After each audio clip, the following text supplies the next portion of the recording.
আসসালামু আলাইকুম। Learning school YouTube চ্যানেলের পক্ষ থেকে সবাইকে স্বাগতম। তো আমরা আজকে মূলত দেখাবো আপনাদেরকে যে ভয়েস চেঞ্জ কত সহজে করা যায়। এই জব ইংলিশ বই থেকে দেখাবো, ইনশাআল্লাহ ঘুরে ফিরে দেখবেন যে প্রাইমারি নিবন্ধন, বিশেষ যে কোনো চাকরি পরীক্ষায় ভয়েস চেঞ্জ থেকে একটা প্রশ্ন আসে।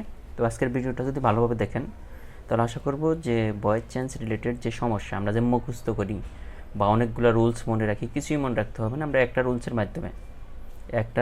মাধ্যমে আমরা সবগুলা নিয়ম নিয়ে আলোচনা করব। তো ভয়েস চেঞ্জের আমরা একটা জিনিস মনে রাখবো যে ভয়েস চেঞ্জ হইতেছে একটা কথাকে জাস্ট একটু ঘুরিয়ে বলা। যেমন আই রিড এ বুক এটাকে বললাম। তো এটাকে যদি আমরা ভয়েস চেঞ্জ করি, নর্মালি আমরা কি বললাম যে আমি বই পড়ি, আর ভয়েস চেঞ্জ করলে কি হবে, আমার দ্বারা বই পড়া হয়। একই কথা একটু ঘুরিয়ে বলতে হয় আর কি, এই জিনিসটা। এখন দেখেন ভয়েস চেঞ্জে কয়েকটা জিনিস হয়। যেমন আমি যদি এটা এক্সাম্পল দিলাম, যেটাই আই রিড এ বুক, এর ভয়েস চেঞ্জ করলে কি হবে, মানে প্যাসিভ ভয়েস, এটা হচ্ছে অ্যাক্টিভ ভয়েস, এটা হচ্ছে প্যাসিভ ভয়েস। সে a book is read by me. এটা পরিবর্তন করছি কি, দেখেন এটা সাবজেক্ট, এটা ভার্ব, এটা অবজেক্ট। তো আমরা অবজেক্টটাকে সাবজেক্ট করলাম, এটা অ্যাক্টিভ ভয়েস দেওয়া আছে, তো অবজেক্টটাকে সাবজেক্ট করলাম। তারপর একটা অক্সিলারি ভার্ব আনতে হবে। এরপর কি করতে হবে, একটা অক্সিলারি ভার্ব, তারপরে ভার্বের পাস্ট পার্টিসিপল বি3, মানে পাস্ট পার্টিসিপল ফর্ম, আর এটা ছিল বি1, কারণ আমরা জানি রিডের প্রেজেন্ট ফর্ম যা পাস্ট ফর্ম তাই, এবং পাস্ট পার্টিসিপল ফর্ম একই, বি3। তারপরে একটা বাই আনতে হবে, অনেক ক্ষেত্রে বাই, কিছু ক্ষেত্রে বি, কিছু ক্ষেত্রে টু, এগুলা ব্যবহার হয়, যেটা হয় ওইটা আমরা দেব, নিয়ম আছে। তো এরপরে যে সাবজেক্টটা থাকে এটার অবজেক্টিভ ফর্ম লিখতে হয়। সাবজেক্টের অবজেক্টিভ ফর্ম, যেটা আমরা মি লিখেছি, আই এর অবজেক্টিভ ফর্ম মি। তো আমাদের এই জিনিসগুলো লাগবে বেশি, যে অবজেক্টিভ ফর্ম। জব ইংলিশ বই থেকে আমরা আলোচনা করতেছি। দেখেন আই হচ্ছে সাবজেক্ট, এটার অবজেক্টিভ ফর্ম মি। এই জিনিসগুলো আপনারা মুখস্থ পারবেন। উই অথবা উই অল, আস, উই এর অবজেক্টিভ ফর্ম আস, আর উই অল এর objective form all of us. You এর অবজেক্টিভ ফর্ম ইউ, হি এর অবজেক্টিভ ফর্ম হিম, আর শি এর অবজেক্টিভ ফর্ম হার। দেখেন হি এর ক্ষেত্রে হিম, শি এর ক্ষেত্রে হার। এটা পুরুষ বোঝালে হি বসে, আর মহিলা বোঝালে শি। দে অথবা দে অল, দ্যাম অথবা অল অফ দ্যাম, ইট, যে ইট অথবা যে কোনো নাম যদি থাকে, করিম, রহিম, এগুলো কোনো পরিবর্তন হয় না। তো জিনিসটা হয়ে গেল। তো আমরা জাস্ট এইটা মুখস্থ করব, এই জিনিসটা। আর বাকি নিয়মগুলো আমি আলোচনা করব। ছোট্ট একটা নিয়ম দিয়ে আমরা আলোচনা করব। যেমন প্রেজেন্ট ইনডিফিনিট টেন্স নিয়ে প্রথমে আলোচনা করি। PRE, present indefinite tense. Indefinite টেন্সের ক্ষেত্রে আই ইট রাইস, এখানে কী বলা আছে, I eat rice. Present indefinite টেন্সের ঘটনা আমরা জানি, সাবজেক্ট প্লাস ভার্বের প্রেজেন্ট ফর্ম, মানে ভি1। এটা যদি থাকতো হি, তাহলে এখানে কিন্তু কি, ইটস রাইস, সে ভাত খায়। কেন এর যুগ হয়েছে, সাবজেক্ট থার্ড পার্সন সিঙ্গুলার নম্বর, এজন্য এস বা এ যুগ হয় এখানে এটস। যদি সি বলতাম একই কথা হতো, সি ইটস রাইস। যদি বলতাম করিম, করিমও কিন্তু থার্ড পার্সন সিঙ্গুলার নম্বর, তাহলে এখানে ইটস রাইস। কেন আমি লিখলাম যে এই জিনিসগুলো অ্যাক্টিভ ভয়েস দেওয়া আছে, কারণ সাবজেক্ট প্লাস ভার্বের বেস ফর্ম প্লাস অবজেক্ট, ভার্বের present form plus object, subject ভার্বের প্রেজেন্ট ফর্ম প্লাস অবজেক্ট, সবগুলো ভার্বের প্রেজেন্ট ফর্ম দেওয়া আছে। তো এই জিনিসটার ক্ষেত্রে এখন প্রেজেন্ট ইনডিফিনিট টেন্স বলেন, যে কোনো টেন্সের ক্ষেত্রে যদি ভয়েস চেঞ্জ করতে যাই, যে main verb, is it is main verb, এর আগে একটা অক্সিলারি ভার্ব আনতে হবে। যে কোনো ভয়েস চেঞ্জের ক্ষেত্রে একটা অক্সিলারি ভার্ব আনতে হবে। আপনার এই টেনশনটা কাজ করতে হবে যে একটা অক্সিলারি ভার্ব আমরা আনবো। তো এটার ক্ষেত্রে প্রথমে ভয়েস চেঞ্জের ক্ষেত্রে নিয়ম কি, এটা তো অবজেক্টটাকে সাবজেক্ট করতে হয়। তাহলে আমরা রাইস লিখলাম, রাইস। এখন এরপরেই দেখেন, যখন অবজেক্টটাকে সাবজেক্ট করব, এরপরেই আমাদের অক্সিলারি ভার্ব আসবে। তারপর বসবো ভার্বের পাস্ট পার্টিসিপল ফর্ম, যেমন ইট এর past participle form eaten, rice written. আমি এটা কি আসবে এটা আমরা পরে বলতেছি। রাইস রিটেন, এই যে এখানে একটা বাই বসে, নর্মালি একটা বাই বসে, কিছু কিছু ব্যতিক্রম ক্ষেত্রে টু বসে বা উইথ বসে, ওইটা আমরা দেখাবো। Rice eaten is a by, এরপরে হয় অবজেক্ট। আই এর অবজেক্টিভ ফর্ম আমরা বলছিলাম মি, তো রাইস রিটেন বাই মি। তো প্রেজেন্ট ইনডিফিনিট টেন্সের ক্ষেত্রে, প্রেজেন্ট ইনডিফিনিট টেন্সের ক্ষেত্রে অক্সিলারি ভার্ব হিসেবে বসে এম, ইজ, আর, এই তিনটা বসে। প্রেজেন্ট ইনডিফিনিট টেন্সের ক্ষেত্রে অক্সিলারি ভার্ব হিসেবে বসে এম, ইজ, আর। জাস্ট এই জিনিসটা মনে রাখবেন, প্রেজেন্ট ইনডিফিনিট টেন্সের ক্ষেত্রে বসবো এম, ইজ, আর। তো এম, ইজ, আর, এখানে যেহেতু বেস ফর্ম, এগুলো প্রেজেন্ট ফর্ম, এটাও কিন্তু এম, ইজ, আর, এটাও কিন্তু প্রেজেন্ট ফর্ম আছে। এরপরে কি এম, ইজ, আরের পাস্ট ফর্ম কি ওয়াজ, ওয়ার, পাস্ট পার্টিসিপল ফর্ম বিন। তো এই জিনিসগুলো আমরা আলোচনা করব। তো রাইস হচ্ছে থার্ড পারসন সিঙ্গুলার নম্বর।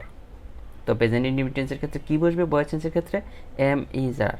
আর রাইস যেহেতু থার্ড পারসন সিঙ্গুলার নম্বর, আর থার্ড পারসন সিঙ্গুলার নম্বর ক্ষেত্রে এখানে কী বসবে, কোনটা দেখেন, এম বসবে রাইসের ক্ষেত্রে না, থার্ড পারসন সিঙ্গুলার নম্বর ক্ষেত্রে অক্সিলারি ভার্ব হিসেবে ইজ বসে। সিঙ্গুলার নম্বর ক্ষেত্রে যদি প্লুরাল নম্বর থাকে তাহলে কিন্তু আর বসতো, তাহলে rice is eaten by me.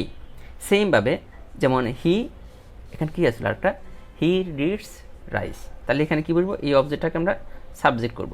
Rice এখানে অক্সিলারি ভার্ব একটা হবে, ভার্বের পাস্ট পার্টিসিপল ফর্ম এখানে ইট আছে, তাহলে ইটেন বাই, একটা বাই তো আসবে সবসময় অবজেক্টিভ, মানে অবজেক্টের আগে একটা বাই আসবে। তো হি এর অবজেক্টিভ ফর্ম হিম। তো হয়ে গেল, এখানে যেহেতু রাইস ইজ হবে। সেমভাবে এখানে যদি আমরা একইভাবে হবে কি, rice is eaten by her, এই যে এখানে সেই ছিল। করিমের ক্ষেত্রে একই অবস্থা। তো প্রেজেন্ট ইনডিফিনিট টেন্সের ক্ষেত্রে আমরা যে জিনিসটা দেখলাম যে খুব সহজভাবে আমরা কিন্তু করতে পারি, খুব সহজভাবে। তো এগুলো আমরা তো এক্সাম্পল দেখবো। এটা কিন্তু প্রেজেন্ট ইনডিফিনিট টেন্সের ক্ষেত্রে কী করব, অক্সিলারি ভার্ব হিসাবে এম, ইজ, আর আসবে। এই জিনিসটা মনে রাখবেন যে এম, ইজ, আরটা কোথায় বসবে। আর পাস্ট ইনডিফিনিট টেন্সের ক্ষেত্রে, পাস্ট ইনডিফিনিট টেন্সের ক্ষেত্রে কী হবে, পাস্ট ইনডিফিনিট টেন্সের ক্ষেত্রে এই যে এটার যে অক্সিলারি ভার্ব, যেমন এখানে আমরা কী লিখব, যে আই এট রাইস, আমি কি ভাত খেয়েছিলাম। এখানে কিন্তু ভার্বের টু, মানে ভার্বের পাস্ট ফর্ম আছে, এই জন্য অক্সিলারি ভার্ব হিসেবে কী বসবে, পাস্ট ইনডিফিনিট এখানে পাস্ট ফর্ম আছে, তাহলে এগুলার পাস্ট ফর্ম কি, এম, ইজ, আর এর পাস্ট ফর্ম হচ্ছে ওয়াজ, ওয়ার। এখানে ভার্ব যদি পাস্ট ফর্ম, মেইন ভার্বটা যদি আমরা পাস্ট ফর্ম দেখি, তাহলে অক্সিলারি ভার্বগুলো পাস্ট ফর্মে হবে। অক্সিলারি ভার্বগুলোর পাস্ট ফর্ম কি, ওয়াজ, ওয়ার, ওয়াজ, ওয়ার। তো এই ভার্ব দেখে কিন্তু আমরা বুঝতে পারবো এটা কোন টেন্সে আছে। তো এখানে যেহেতু ভার্বের পাস্ট ফর্ম আছে, তাহলে অক্সিলারি ভার্ব হবে কি পাস্ট ফর্মে, এখানে যে ফর্ম থাকবে অক্সিলারি ভার্বটা ওই ফর্মে হবে। যেমন তাহলে এটা কি করব, আমরা অবজেক্টটাকে সাবজেক্ট করব, রাইস। এখানে তো কি বসবে, সবসময় আমরা বলতেছি ভয়েস চেঞ্জের ক্ষেত্রে ভার্বের পাস্ট পার্টিসিপল ফর্ম বসবে। তাহলে আমরা জানি কি, ইট, এট, ইটেন, মানে present form, past form, past participle form. তাহলে এখানে ইটেন হবে আগের মতোই, রিটেন বাই মি। কিন্তু এখানে কি বসবে, আমরা এখানে যেহেতু কি আছে, পাস্ট ফর্ম আছে, তাহলে এখানে ওয়াজ অথবা ওয়ার বসবে, কারণ এম, ইজ, আর এর পাস্ট ফর্ম ওয়াজ, ওয়ার। তাহলে এখানে ওয়াজ বসবে, রাইস হচ্ছে singular number, third person singular number. Plural number থাকলে ওয়ার বসবে, যেহেতু সিঙ্গুলার নম্বর তাহলে কি বসবে, ওয়াজ বসবে। Rice was written by me, rice was কি রিটেন বাই মি। এটা গেল একটা। এটা কার ক্ষেত্রে গেল, পাস্ট টেন্সের ক্ষেত্রে। আমরা পাস্ট টেন্স চলে গেল। এখন আসেন যে আমরা প্রেজেন্ট কন্টিনিউয়াস টেন্স এটা আলোচনা করছে, যে প্রেজেন্ট কন্টিনিউয়াস টেন্সের আমরা যে উদাহরণটা দেব, এটা দেখেন যে প্রেজেন্ট কন্টিনিউয়াস এক। তাহলে আমরা কি শিখলাম, দুইটা, প্রেজেন্ট ইনডিফিনিট, পাস্ট ইনডিফিনিট। এরপর হচ্ছে present continuous, PRE, present continuous. আমি কিন্তু আপনাদেরকে সামঞ্জস্য রেখে পড়াচ্ছি যাতে মনে থাকে। যেমন আই অ্যাম ইটিং রাইস, আমি ভাত খাইতেছি, আমি ভাত খাইতেছি। এই যে এটাই বলছিলাম, এখানে যে ফর্ম হবে অক্সিলারি ভার্বের ক্ষেত্রে ওই সেম ফর্ম হবে, অক্সিলারি ভার্ব আসবে প্রত্যেকটার ক্ষেত্রে। তাহলে এখানে কি হবে দেখেন, রাইস, আমরা টেন্স আমরা যদি নাও দেখি, নর্মাল দেখেন রাইস, এখানে তো ভার্ব যেটা আছে এটার পাস্ট পার্টিসিপল ফর্ম হবে ইটেন বাই আই এর পরিবর্তে এখানে কী বসবে মি। প্রত্যেকটার ক্ষেত্রে এই জিনিসটা কিন্তু সেম। দেখেন রাইস ইটেন বাই মি, প্রত্যেকটার ক্ষেত্রে জাস্ট আমাদের অক্সিলিয়ারি ভার্বটা চেঞ্জ করতে হয়। এখানে অক্সিলিয়ারি ভার্বটা কী হবে, অক্সিলিয়ারি ভার্ব আমাদের কি প্রেজেন্ট এম ইজ আর, কিন্তু এখানে তো আইএনজি যুগ আছে। এখানে কি এগুলোর সাথে কোনোটার সাথে আইএনজি যুগ হয়? এটা কার ফর্ম? বি, বি কে আমরা যদি বেঙ্গে লিখি তাহলে আমরা বি এর পরিবর্তে কী লিখতে পারি এম ইজ আর। এই সবগুলা মিলা কিন্তু বি ভার্ব বোঝায়, এই সবগুলোই হচ্ছে কি বি ভার্ব, কিন্তু এগুলোর সাথে আইএনজি যুগ হয় না। কিন্তু এখানে যে ফর্ম আছে ভার্বের সাথে আইএনজি যুগ আছে, এখানে ভার্ব যদি প্রেজেন্ট ফর্ম থাকে এখানে কি বসবে অক্সিলিয়ারি ভার্ব প্রেজেন্ট ফর্ম বসবে, এখানে ভার্ব যদি পাস্ট ফর্ম থাকে অক্সিলিয়ারি ভার্ব পাস্ট ফর্ম বসবে। এখানে যদি ভার্বের সাথে আইএনজি যুগ আছে তাহলে অক্সিলিয়ারি ভার্বের সাথে এখানে আইএনজি যুগ হবে। অক্সিলিয়ারি ভার্ব হিসেবে এম ইজ আর নরমালি বসে, এগুলোর সাথে আমরা জানি আইএনজি যুগ হয় না। এই জন্য এগুলো কার ফর্ম? বি এর পরিবর্তে বি এর, বিকে যদি আমরা ভেঙে লিখি তাহলে এম ইজ আর বলতে পারি, তাহলে বি আছে। এই জন্য এখানে অক্সিলিয়ারি ভার্বের ক্ষেত্রে মানে কন্টিনিউয়াস টেন্সের ক্ষেত্রে যে কোনো কন্টিনিউয়াস টেন্সের ক্ষেত্রে বিং বসবে, কি বিং। তাহলে রাইস, এই জন্য কী বসবে বিং বসবে এখানে। এই যে এটা আমরা শুট করলাম, তাহলে রাইস এই যে বিং যেটা হলো এটার আগে আমাদের কী বসবে, রাইস সরাসরি তো বিং হয় না, এই জন্য এটা ইজ দিতে হবে। রাইসের পর অক্সিলিয়ারি ভার্ব হিসাবে কী বসে ইজ বসে, কন্টিনিউয়াস টেন্স আসলে বিং বসবে। আপনি চিন্তা করেন যে এই আমরা চেঞ্জ করতেছি যে এই ফর্মটা চেঞ্জ করতে হলে আমাদের বিং আনতে হবে। বিং ছাড়া এই যদি কন্টিনিউয়াস ভার্বের সাথে যদি আইএনজি যুগ হয় তাহলে অবশ্যই বিং আনতে হবে। আর এইখানে আপনি এম ইজ আর কন্টিনিউয়াস টেন্সের ক্ষেত্রে, যেহেতু কন্টিনিউয়াস টেন্সের এগুলোর আগে কিন্তু আমরা জানি এম ইজ আর বসে প্রেজেন্ট কন্টিনিউয়াস টেন্সের ক্ষেত্রে, তাহলে এখানে রাইসের সাথে ইজ যাবে, তাহলে rice is being eaten by me. যেমন এখানে আমরা এক্সাম্পল যখন দেখবো তখন কিন্তু একদম ক্লিয়ার হয়ে যাবে আপনাদের। এইখানে দেখেন যে এই যে এম ইজ আর, এই যে B one plus ING present indefinite, আর am is are being plus B three, যে বিং হবে। সেমভাবে আমরা যেটা দেখলাম এটা যদি আমরা পাস্ট কন্টিনিউয়াস টেন্সের ক্ষেত্রে যাই, তাহলে কি আই ওয়াজ ইটিং রাইস। তো দেখেন আমরা এটা কীভাবে চেঞ্জ করব, তাহলে রাইস আমরা ইট আছে তাহলে ইটেন অবশ্যই হবে বাই মি, এগুলি সব কিন্তু সেম, শুধু চেঞ্জ হবে কোথায় এটা যেহেতু আইএনজি যুগ আছে তাহলে আইএনজি যুগ তাহলে সবসময় আপনার বিং মানে মেইন ভার্বের আগে বিং বসাতে হবে। তারপর রাইস এখানে কি বসাবেন, এখানে আমরা জানি যে পাস্ট কন্টিনিউয়াস টেন্সের ক্ষেত্রে ওয়াজ অথবা ওয়ার বসে, তাহলে রাইস ওয়াজ বসবে, ice was being eaten by me.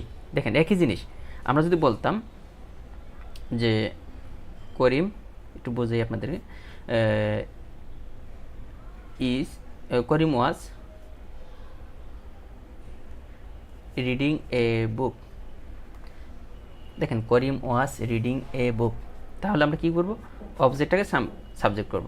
A book, রিডের past participle form কিন্তু রিডি, তাহলে এটা কিন্তু বি থ্রি লিখলাম, অনেকে ভাববে যে ওটাই লিখছেন, তা না। রিড বাই কে, এখানে যে অবজেক্টটাকে সাবজেক্ট, আমরা কোনো নাম থাকলে এটা চেঞ্জ হয় না, তাহলে করিমই হয়ে যাবে। করিম আমাদের চেঞ্জটা হবে কোথায়, এই জায়গাটায়, যেহেতু আইএনজি যুগ আছে তাহলে একটা বিং আনতে হবে। যে কোনো টেন্সের ক্ষেত্রে আমরা করবো আইএনজি যুগ থাকলে এটা বিং আনতে হবে। তাহলে এ বুকের সাথে আমরা জানি পাস্ট কন্টিনিউয়াস টেন্সের ক্ষেত্রে ওয়াজ অথবা ওয়ার বসে, তাহলে ওয়াজ বসে। এ বুক ওয়াজ বিং রিড বাই করিম, যে কোনোটা আপনি করবেন হয়ে যাবে। এরপর আমরা করবো যে আমাদের কয়টা চলে গেলো, 1 2 3 4, আমরা করবো প্রেজেন্ট পারফেক্ট টেন্সের ক্ষেত্রে করব। তো প্রেজেন্ট পারফেক্ট টেন্সের ক্ষেত্রে করলে প্রত্যেকটাই আমরা দেখাবো যে একই নিয়ম, আর রিয়েল টাইম এক্সাম্পলগুলো যদি দেখেন একদম ক্লিয়ার হয়ে যাবে যে আমরা কী করবো প্রেজেন্ট কন্টিনিউয়াস টেন্সের ক্ষেত্রে না প্রেজেন্ট পারফেক্ট টেন্স করব। প্রেজেন্ট পারফেক্ট এক্সাম্পলগুলো দিলে আপনারা আমরা যখন আলোচনা করব তখন একদম ক্লিয়ার হয়ে যাবে প্রেজেন্ট পারফেক্ট টেন্সের গঠন কী। আমরা জানি যে হ্যাভ অথবা হ্যাজ এরপর ভার্বের বি থ্রি, এটা আমরা করব। যেমন আই হ্যাভ এ বুক, এটা দিতে পারি। আর অথবা না আই হ্যাভ এ বুক এটা প্রেজেন্ট পারফেক্ট টেন্স না, এটা হয়ে গেছে প্রেজেন্ট ইনডিফিনিট টেন্স। যেমন যেটা আছে I have lost my watch, আমরা ওটি দিয়েই করি আই হ্যাভ ইটেন রাইস, এটা কিন্তু present perfect tense. I have written rice, আমি ভাত খেয়েছি। তো এটা কি সবসময় অবজেক্টটা সাবজেক্টের উপর। রাইস বার্বের পাস্ট পার্টিসিপল ফর্ম আসছে, এখানে পাস্ট পার্টিসিপল ফর্ম দেওয়া আছে রাইস রিটেন বাই মি। এখন আসেন যে এখানে কি হবে, এখানে আমরা জানি প্রেজেন্ট পারফেক্ট টেন্স। এখানে দেখেন কি ফর্ম আছে, এই যে এখানে সরাসরি ভার্ব থ্রি আসছিল না, দেখেন সরাসরি ভার্ব থ্রি আসছিল, সরাসরি ভার্ব আসছিল কোনটা, থ্রি। সরাসরি ভার্ব আছে থ্রি, যেহেতু মেইন ভার্বটা ভার্বের থ্রি মানে পাস্ট পার্টিসিপল ফর্ম আছে, তাহলে অক্সিলারি ভার্বটাও বসবে ভার্বের পাস্ট পার্টিসিপল ফর্মে। অক্সিলারি ভার্ব কোন ফর্মে বসবে, পাস্ট পার্টিসিপল ফর্ম। আমরা জানি অক্সিলারি ভার্ব কি, এম ইজ আর, এটার পাস্ট পার্টিসিপল ফর্ম কি, বিন। তাহলে একমাত্র এখানে কি বসে যাবে, বিন। এটা কার কারণে, এই ভার্ব দিকে আমরা এখানে বসাবো, তাহলে বিন।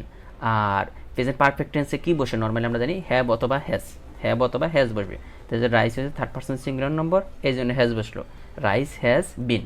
আমরা কিন্তু এই যে এই ভার্বটা দেখে আমরা বলবো যে কী বসবে এখানে, অক্সিলারি ভার্বটা যদি আপনি সিলেক্ট করতে পারেন, বাকি সব কিন্তু সেম। জাস্ট আমরা চেঞ্জ করতেছি কি অক্সিলারি ভার্বটা। তো rice has been eaten by me. আর সেমভাবে এটা যদি বলি আই হ্যাড, এই যে রিটেন রাইস, এটা হচ্ছে আমি ভাত খেয়েছি, এটা আমি ভাত খেয়েছিলাম। তো এখানে কী হবে, রাইস, আর এগুলো তো ভার্বের পাস্ট পার্টিসিপল ফর্ম সবার ক্ষেত্রে, বাই মি। বাকি কিছু কিন্তু সেম। আমি একটা জিনিস দেখাচ্ছি যে প্রত্যেকটা জিনিসই কিন্তু সেম, যার চেঞ্জ হইতেছে কোথায় কোথায়। এখানে কী ফর্ম আছে দেখেন, এখানে কী ফর্ম আছে, পাস্ট পার্টিসিপল ফর্ম মানে B three. Past participle form থাকলে সবসময় এখানে বিন হবে। কেন বিন হলো, যে এম ইজ আর এর পাস্ট পার্টিসিপল ফর্ম বিন। এইখানে আমাদের মেইন ভার্বটা যে ফর্মে হবে, এখানে অক্সিলারি ভার্বটা সেম ফর্মে হবে।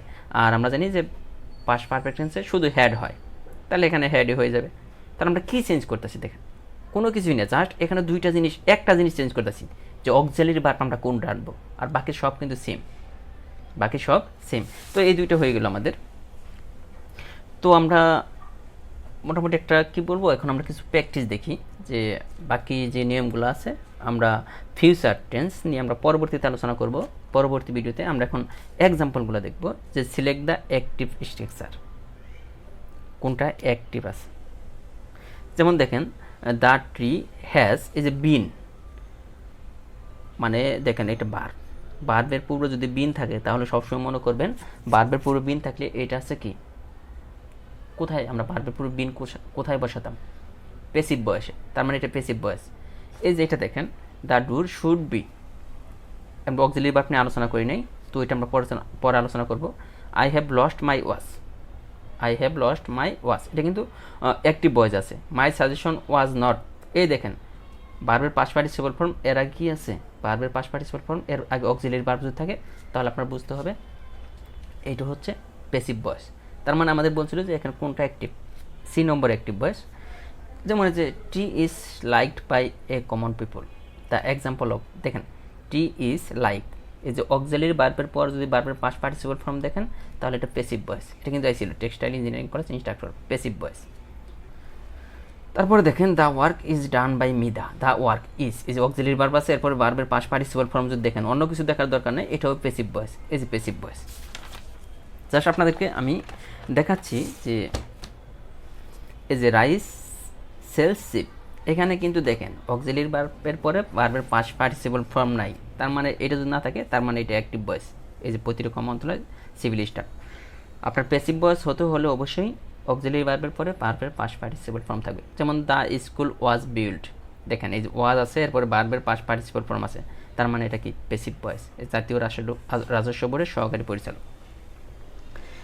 এখন দেখেন যে আমরা যে জিনিসগুলো তখন আলোচনা করেছি মিলে কিনা, আমরা কীভাবে করবো, যে আমরা প্রতিটা জিনিসই কিন্তু আমরা, যেমন দেখেন যে আমরা 30তম বিসিএসে যে এটা আসছিল যে আই নো হিম, অবজেক্টটা কি হয়, সাবজেক্ট হয়, ভালো কথা, আমরা সাবজেক্ট, হিমের সাবজেক্ট কি, হি।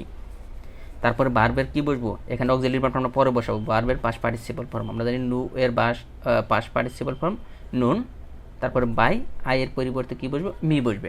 এখানে অক্সিলারি ভার্ব কি বসবে, এখানে দেখেন ভার্বের কোন ফর্ম আছে, বি1, ভার্বের প্রেজেন্ট ফর্ম, তাহলে অক্সিলারি ভার্বগুলো কিন্তু প্রেজেন্ট ফর্ম বসবে। অক্সিলারি ভার্বের প্রেজেন্ট ফর্ম কোনগুলো, am is are, am is are, তো এখানে কোনটা বসবে, হি।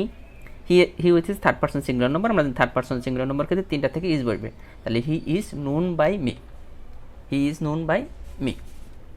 অবশ্য নুনের ক্ষেত্রে আমরা বলছিলাম কিছু ক্ষেত্রে কিন্তু পরিবর্তন হবে, যেমন নুনের পরিবর্তে প্রিপোজিশন হিসেবে টু বসে, না বাই এর পরিবর্তে কি বসে, টু বসে।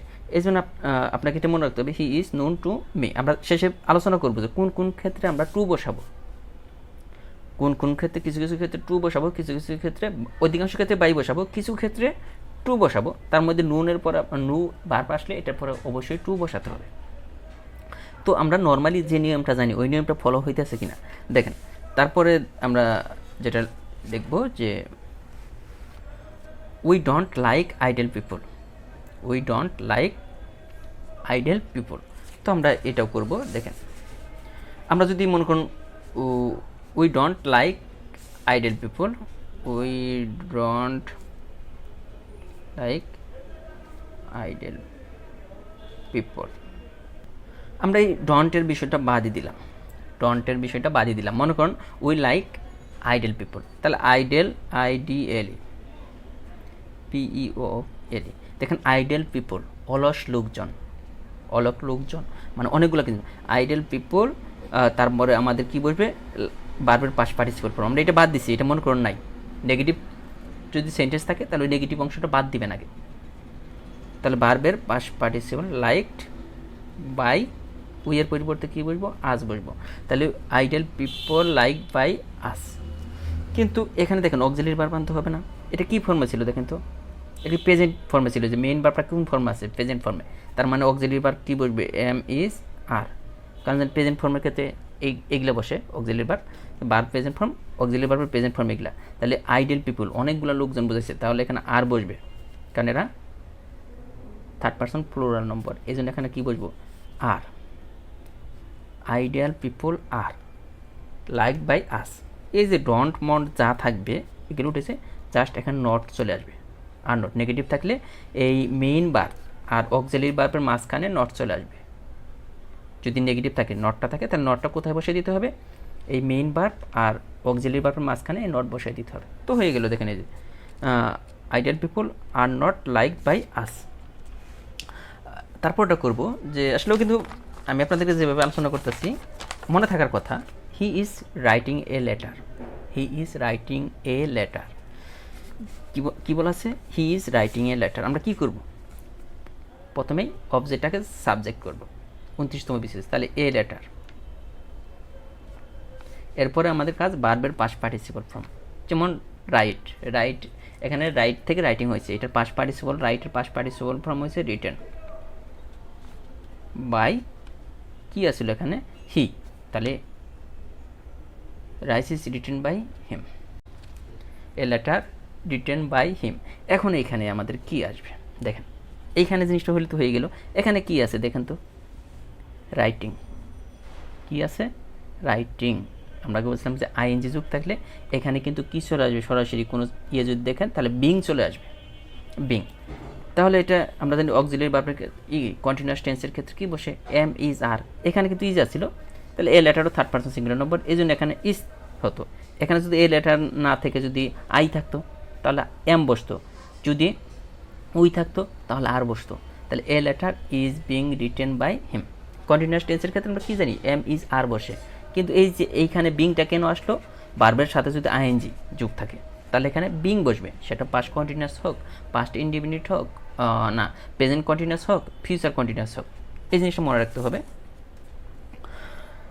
এরপর আমরা আপনাদেরকে আলোচনা করব যে পরবর্তী যেইগুলো আছে ওগুলো নিয়ে। তার আগে একটা কথা বলে নেই যে যারা প্রাইমারি নিবন্ধন দ্বিতীয় তৃতীয় শ্রেণীর প্রিপারেশন নিচ্ছেন তারা অবশ্যই আমাদের এই জব ইংলিশ বইটা কালেক্ট করবেন, কারণ মোটামুটি প্রাইমারি নিবন্ধন সহ দ্বিতীয় তৃতীয় শ্রেণীর যে কোনো পরীক্ষায় ইনশাল্লাহ এটা থেকে সর্বাধিক পরিমাণ কমন পাবেন। এখন যেভাবে আমাদের দ্বিতীয় এডিশনের বইটা সাজানো আছে, প্রথমেই দেখেন 101টা রুলস, আর এই যে বিসিএসের প্রশ্ন প্রথমে আলোচনা করা হয়েছে, তারপর বিগত সালের চাকরি পরীক্ষার যে প্রশ্নগুলো, এগুলোকে যদি ভালোভাবে পড়েন এর বাইরে পড়তে হবে না। প্রাইমারি নিবন্ধন বলেন, দ্বিতীয় তৃতীয় শ্রেণীর যে কোনো চাকরির পরীক্ষায় এখান থেকে কমন পাবেন। সেইভাবে আমাদের ম্যাথের জন্য যে বইটা আছে এটা দেখেন, যে আমাদের জব ম্যাথ বইটা, এটা এই বই সম্পর্কে বলার দরকার নেই, যে আপনি যদি যে 25 থেকে 30 সেকেন্ডে প্রাইমারি সহ প্রাইমারি ইনশাল্লাহ সর্বাধিক পরিমাণ কমন পাবেন। ম্যাথগুলো যদি খুব সহজে সমাধান করতে চান তাহলে আপনার এই জব ম্যাথ বইটা লাগবে। আর এই বইটা আমাদের অনেক পপুলার, যে কোনো অঙ্ক আপনি কীভাবে 25 থেকে 30 সেকেন্ডে সমাধান করবেন সেসব টেকনিক পাবেন। আর আমাদের বাকি আরেকটা বই আছে, যে 3টা বই মিলে আমাদের একটা সেট। বাকি যে বইটা দেখেন জব ডাইজেস্ট, জব ডাইজেস্ট বইটা হচ্ছে বাংলা ভাষা ও সাহিত্য, বাংলাদেশ বিশ্ববিদ্যালয়, আন্তর্জাতিক বিশ্ববিদ্যালয়, বিজ্ঞান ও কম্পিউটার। দেখেন 5টা সাবজেক্ট মিলে একটা বই, ছোটো একটা বই। শুধু এই ছোটো একটা বই থেকে যে কোনো চাকরির পরীক্ষায় 40 থেকে 50 মার্ক আসে। এইটা যেমন আপনি যদি নিবন্ধন পরীক্ষা দেন, এখান থেকে প্রায় 50 মার্কের প্রশ্ন হবে। আর প্রাইমারিতে শুধু এই ছোটো একটা বই থেকে 80টা প্রশ্নের মধ্যে 40 মার্ক এই ছোটো একটা বই থেকে আসবে ইনশাল্লাহ। এই বইটা যদি ভালোভাবে শেষ করতে পারেন, 40 মার্কটা মনে করবেন যে খুব সহজ, খুব ছোটো একটা বই। আমাদের বইটা কিন্তু বিসিএস বা ব্যাংকের জন্য নয়, শুধু প্রাইমারি নিবন্ধন দ্বিতীয় শ্রেণীর জবের জন্য। তাই যারা এই সমস্ত চাকরির জন্য প্রিপারেশন নেবেন, এই বইয়ের বাইরে পড়তে হবে না, ঘুরে ফিরে দেখবেন এই বই থেকে সব কিছু কমন। কারণ বইটা প্রকাশ হওয়ার পর যতগুলো চাকরির পরীক্ষা হয়েছে, মোটামুটি সকল চাকরির পরীক্ষায় এটা থেকেই টিকার জন্য যে মার্ক দরকার তার চেয়ে বেশি পরিমাণ কিন্তু কমন আসে। দেখেন বইটা কীভাবে সাজানো হয়েছে, যে বিগত সালের প্রথমেই এই যে বিগত সালের বিসিএসের যে প্রশ্নগুলো, এরপরে বিগত 25 বছরের চাকরির পরীক্ষার যত প্রশ্ন আছে অধ্যায় ভিত্তিক, যেমন মাইকেল মধুসূদন দত্ত, এটা নিয়ে আমরা আলোচনা করছি। আলোচনা করার পর এখানে একদম 1993 সাল থেকে শুরু করে 2021 সাল পর্যন্ত চাকরির পরীক্ষার সকল প্রশ্ন পেয়ে যাবেন একসাথে। তার মানে একসাথে পড়লে কিন্তু আপনার মনে থাকবে। এই ছিল আমাদের মোট 3টা বই মিলে যে কোনো চাকরির জন্য একটা প্যাকেজ। আর যারা শুধু প্রাইমারির জন্য প্রিপারেশন নিচ্ছেন তাদের জন্য আমাদের এই যে প্রাইমারি চূড়ান্ত সাজেশন, প্রশ্ন ব্যাংক, মডেল টেস্ট, সাম্প্রতিক বিষয়গুলি। কারণ এই বইটা আপনার লাগবে। প্রাইমারি চূড়ান্ত সাজেশন আছে, প্রশ্ন ব্যাংক আছে, 40 সেট মডেল টেস্ট আছে, আর সাম্প্রতিক বিষয়গুলি। এটা থেকে মডেল টেস্ট দিয়ে কেউ যদি 65 আপ পান, ধরে নিতে পারেন যে আপনি প্রাইমারি পরীক্ষায় টিকবেন, এমনভাবে লেখা হয়েছে। এই জন্য বলবো যে আপনি যে বই পড়েন, আমাদের এক সেট বই আপনি হাতে নিয়ে দেখবেন, কিনেন না কিনেন আপনি তাহলে কম্পেয়ার করতে পারবেন। কারণ আমাদের বইগুলো শেষ করতে আপনার 1 থেকে 1.5 মাস টাইম লাগবে। আপনি এই নম্বরে যোগাযোগ করলে আমাদের বইগুলো যে কোনো জায়গা থেকে পাবেন, মানে সুন্দরবন কুরিয়ার নিতে পারবেন বা পোস্ট অফিসের মাধ্যমে নিতে পারবেন, অথবা আপনি নিকটস্থ লাইব্রেরিতে গিয়েও যদি বলেন যে লার্নিং স্কুল পাবলিকেশনের বইগুলো দেন তাহলে পাবেন। কারণ 70 প্রাইমারিতে 70 আপ পাওয়া কিন্তু কোনো ব্যাপার না। অন্য চাকরির পরীক্ষার কথা বলতেছি, ঘুরে ফিরে এই প্রশ্নগুলো আসে। আপনি যত বড় বই পড়েন বা যাই পড়েন, কারণ বিসিএস রিলেটেড বই কিন্তু অনেক প্রশ্ন পড়তে হয় বিসিএস রিলেটেড বই পড়লে। আমাদের বইগুলো বিসিএস বা ব্যাংকের জন্য নয়। আমরা বলতেছি যাদের একটা জব দরকার বা দ্বিতীয় তৃতীয় শ্রেণীর জবের জন্য প্রিপারেশন নিচ্ছেন, আমাদের এই বইগুলো আগে শেষ করেন, তাহলে আপনি নিজেই বুঝবেন যে আপনার প্রিপারেশন কতটা হয়েছে। বা ঘুরে ফিরে দেখবেন চাকরির পরীক্ষায় এই প্রশ্নগুলো আসে। আপনি অনেক বড় বই পড়তে পারেন বা বিসিএস রিলেটেড বই পড়তে পারেন, কিন্তু আপনি দেখা যায় যে পরীক্ষার হলে গিয়ে মনে করতে পারেন না। কীরকম মনে রাখতে পারেন না, যে এই উত্তর ক হবে না, খ হবে নাকি গ হবে, কিন্তু প্রশ্নটা কিন্তু কমন ছিল, আপনি পড়ছেন কিন্তু মনে নাই। কিসের জন্য? যে অপ্রয়োজনীয় জিনিস আপনি বেশি পড়ছেন। দ্যাটস ওয়াই অবশ্যই আমাদের এই 3টা বই একবার হলেও হাতে নিয়ে দেখবেন। তো আমরা পরবর্তী ভিডিওতে আমরা ইনশাল্লাহ ভয়েস চেঞ্জ নিয়ে যে বিষয়গুলো আছে সবগুলো আমরা আলোচনা করব। আর আজকের মতো এ পর্যন্ত, আল্লাহ হাফেজ, ভালো থাকবেন।